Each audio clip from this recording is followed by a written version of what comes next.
Oui, David Mézia, domaine de la Combolou, sur Chirouble, domaine de 12 hectares, sur les appellations Chirouble, Morgon, Régnier, en village, un Bourget village blanc. J'ai engagé le domaine en 2004, quand les décrets d'appellation ont évolué sur le 6000 pieds hectares et les tailles longues et en cordon. J'ai engagé 6 hectares sur 12 ans, environ 1,5 hectare par an, plus le reste, un rang sur 6, voire un rang sur 3.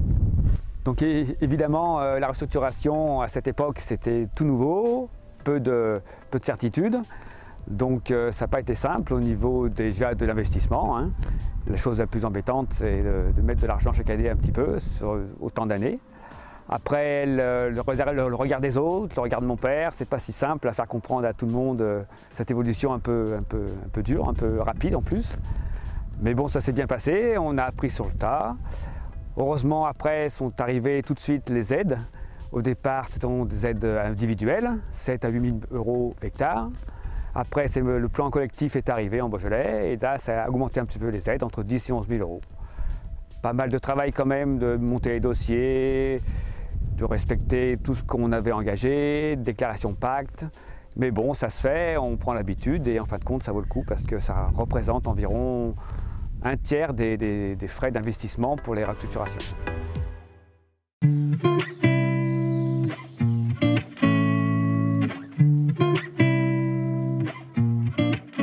Bonjour, quant à moi je vais vous parler des aides possibles à la restructuration. Aujourd'hui il y a deux sortes d'aides, la restructuration individuelle ou le plan collectif de restructuration. Les montants des aides sont plus importants en plan collectif car il y a des règles spécifiques pour y accéder. Tout d'abord, un petit historique du plan collectif. Le premier plan collectif a été fait en 2013 par l'Union des vignerons. En 2015, le vignoble de la Savoie, Bugey, Dauphiné ont rejoint le PCR. Puis en 2016 et jusqu'à 2018, la commission commerciale viticole a repris le plan collectif. Depuis 2018, c'est l'ODG Beaujolais Village qui est la structure porteuse.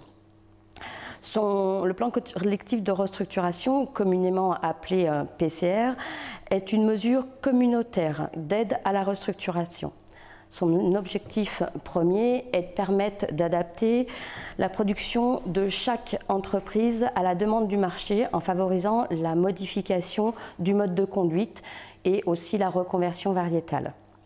Il repose sur un engagement triennal de restructuration qui comprend des actions de plantation à réaliser sur 3 ans. Donc le troisième a commencé en 2018 et se finira cette année.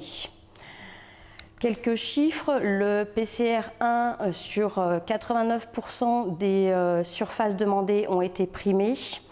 Le PCR 2, 77% des surfaces demandées ont été primées. Et au jour d'aujourd'hui, pour le PCR 3, 90% des surfaces demandées ont été primées. Donc il reste bien une année, donc ce chiffre sera à l'avenir en évolution. L'évolution sur la répartition des zones du Beaujolais, 49% des demandes sont sur du Beaujolais, 28% sur des Beaujolais villages et 23% dans les crus. Depuis 2018, 120 hectares ont profité au PCR 3. Qui peut prétendre aux aides? Aujourd'hui, toutes les personnes qui exploitent une parcelle peuvent demander les aides à FranceAgriMer. Ce qui veut dire que les bailleurs ni les fermiers ne peuvent demander d'aide. Ce sont les exploitants qui font les demandes et qui touchent les aides. Pour justifier de vos aides, il faut donc avoir un casier viticole, un numéro de SIRET, être inscrit à Vitiplantation et toutes ces démarches sont à voir dans mon PowerPoint. Pour aider l'élaboration du dossier, l'ODG Beaujolais Village est là pour des rendez-vous, 3 rendez-vous en tout. Il faut faire la demande d'autorisation de plantation, la demande d'aide sur vitirestructuration. Entre-temps, vous ferez la demande de la déclaration de fin de travaux aux douanes, puis la demande de paiement, ce qui enclenchera les contrôles de FranceAgriMer, puis le paiement. Il faut compter à peu près 6 mois après le contrôle de FranceAgriMer pour toucher les aides. Vous pouvez quand même obtenir des aides même si vous n'avez pas arraché des parcelles qui ont été contrôlées par FranceAgriMer. En fait, vous pourrez toucher des aides sur le plan individuel et non en collectif. Attention, chaque parcelle qui est arrachée, vous avez 2 campagnes supplémentaires, plus 3 campagnes après la demande d'autorisation pour pouvoir planter avec vos droits de plantation en portefeuille.